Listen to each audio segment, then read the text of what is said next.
Perdí las piernas por primera vez el 22 de enero del 2015 en un accidente automovilístico. La segunda vez fue el verano pasado. Me desperté y no les encontraba. Con aquellas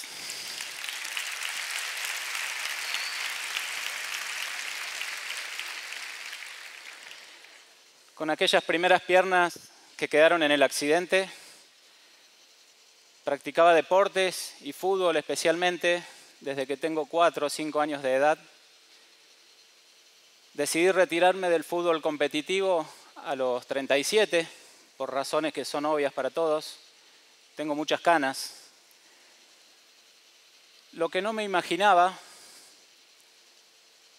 es que el deporte y ese fútbol amateur algún día me salvarían la vida. Y es la explicación a la que llegan los médicos de que haya sobrevivido a perder casi 4 litros de sangre en aquel accidente. El deporte vuelve a aparecer en mi vida 2 meses después, en un centro de rehabilitación, donde además de preparar mis piernas para recibir las primeras prótesis, aprovechaba para entrenar el resto del cuerpo para poder usarlas de la mejor manera, pero también para alejarme cada día más de esa silla de ruedas que me acompañó durante casi 7 meses. En esos 7 meses tenía objetivos muy cotidianos. Imagínense ustedes por un instante sentados como están ahora, intentar lavarse la cara. Yo quería estar parado para eso, para poder lavarme los dientes. Quería estar parado para poder afeitarme del frente de un espejo, o simplemente para encontrar esos chocolates que me escondían en la parte alta de la heladera. Llegaron esas primeras prótesis y los kinesiólogos me advirtieron que iba a ser un proceso largo, que primero usaría un andador, después bastones, y que quizás después de un mes podría caminar de manera independiente. Pero era tanta la ansiedad que sentía y tan buena la preparación previa, que cuando me paré por primera vez sobre las prótesis, simplemente tiré el andador hacia un costado y salí caminando con mucha naturalidad. Con tanta suerte de que me aparece una pelota en el gimnasio de la ortopedia y empiezo a patearla como si acá no hubiera pasado nada, hasta que al día siguiente me la escondieron porque le había pegado pelotazo a los espejos, a los pacientes que andaban por ahí. Apenas di esos primeros pasos, en una entrevista televisiva me animé a contar que soñaba con volver a andar en bicicleta, con volver a jugar al fútbol y con volver a correr. Me escucha Gastón, un amigo que es corredor Ironman, y al día siguiente me busca en una bicicleta para intentar andar. Empezamos a pedalear. El ciclismo es un gran deporte, pero además en mi condición me genera una sensación de libertad y de desplazamiento, de velocidad. Pero además y sobre todo, al no tener impacto en el piso, no me genera ningún dolor. Al final de ese día que habíamos ido a probar, habíamos volado, la sensación era esa, en realidad habíamos pedaleado más de 10 kilómetros. Germán, de la Fundación Empate, una escuelita de fútbol gratuita para niños con síndrome de Down, me habla y me dice: Pablo, necesitamos un arquero para el partido a beneficio de fin de año. Se imaginarán que mi respuesta, además de obvia, fue muy rápida y ahí estuve. Llegó el día, entrar de nuevo a la cancha después de todo lo que había pasado, medias de fútbol, pantalón de fútbol, la remera de la fundación y unos guantes de arquero espectaculares. Empezó a rodar la pelota y les puedo asegurar, aunque parezca loco, que ese día sentí que me temblaban las piernas.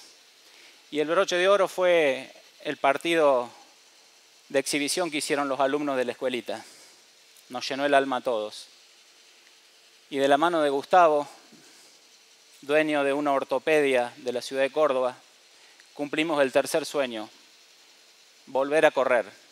Gustavo tenía las prótesis deportivas que lo harían posible y yo unas ganas tremendas de salir a probarlas. Después de algunos ensayos en el gimnasio de la ortopedia, en el que me estrellé con todas las paredes posibles, decidimos ir a una pista de atletismo. Nuestra meta era ver si podíamos dar la vuelta completa al óvalo de 400 metros.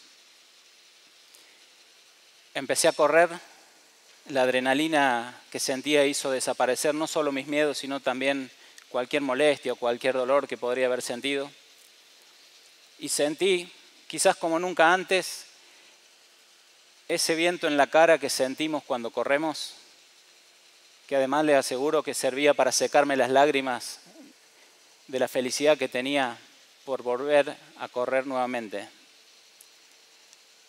Al final de ese día di 5 vueltas a esa pista. Algo tan fácil y hasta rutinario antes del accidente se había convertido en un desafío muy importante y convirtió ese día en uno de los más felices de mi vida. A esta altura ya había aprendido cómo viralizar algunas de estas novedades.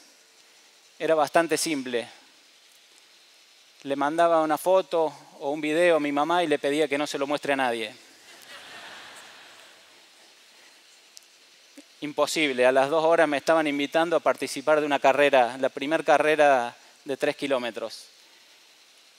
No la primera carrera después del accidente, la primera carrera de mi vida a los 40 años de edad.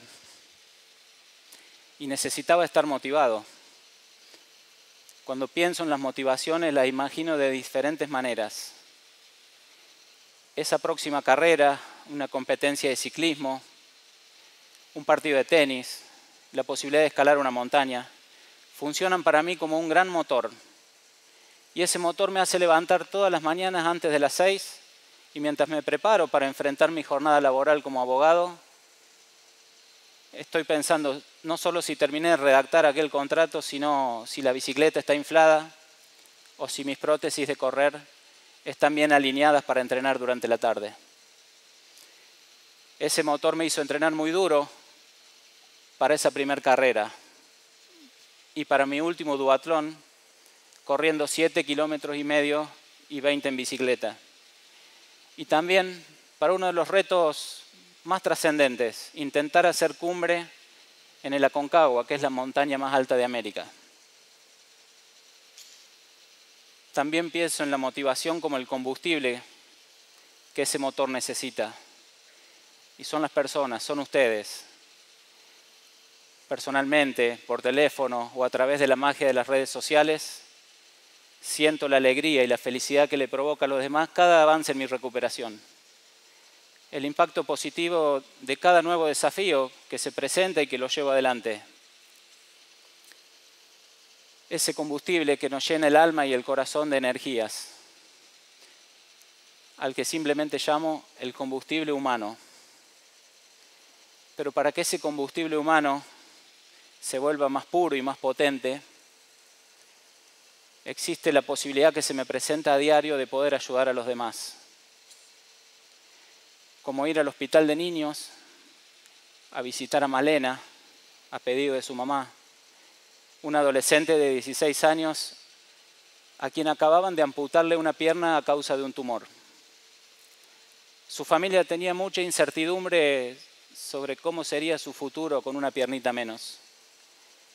Pero ella tenía una preocupación mucho más concreta. Quería saber si podría volver a patinar, algo que había hecho siempre y era su pasión.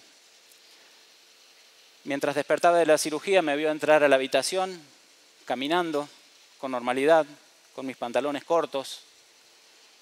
Primer impacto positivo. Me siento a su lado, le cuento mi experiencia de aquellos días y empiezo a mostrarle en mi teléfono fotos y videos en los que estoy jugando al fútbol, nadando, andando en bicicleta, jugando al tenis, corriendo, subiendo escaleras y hasta subiendo montañas.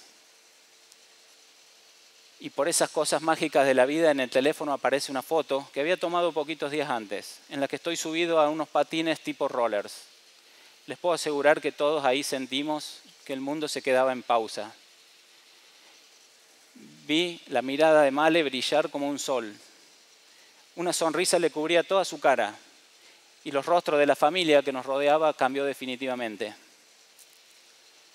Fui a llevarle un consejo, a contarle mi experiencia, a tranquilizarla y me llevé un apretado abrazo a mi alma y la promesa de que pronto patinaríamos juntos. Además de mi familia y de los que me aguantan, tienen la suerte de aguantarme todos los días, hay una gran estación donde sé que puedo cargar combustible y es mi grupo de WhatsApp con otros amputados que se llama Los Imparables. Se imaginarán por qué el nombre. Con Los Imparables nos motivamos a mostrar las aventuras en las cuales estamos incursionando, nos alentamos, pero también lo usamos para coordinar la posibilidad de entrenar juntos, participar en alguna carrera o simplemente comer algo rico.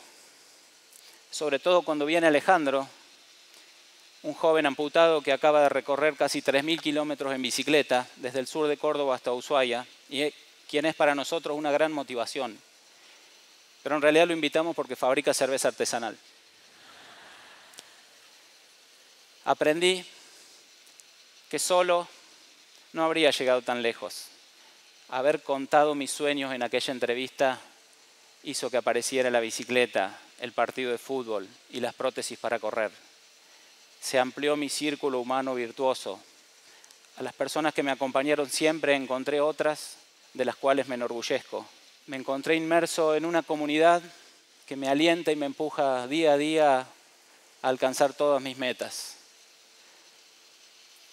Hace 2 años atrás, mis objetivos eran pararme para lavarme los dientes. Hoy estoy entrenando para competir en triatlón, para un campeonato de tenis, para escalar una montaña. Encontré motores, los alimenté con el mejor de los combustibles y me puse de nuevo de pie ante la vida para enfrentar mis dificultades, pero también y sobre todo para hacer frente con convicción y con alegría a todos mis proyectos. Ya no tengo dudas. Los límites están en nuestra imaginación. No hay más excusas. El accidente marcó mi vida, eso es obvio. Pero lo que realmente me volvió imparable es esta nueva y sana costumbre de soñar con los ojos abiertos y en voz alta.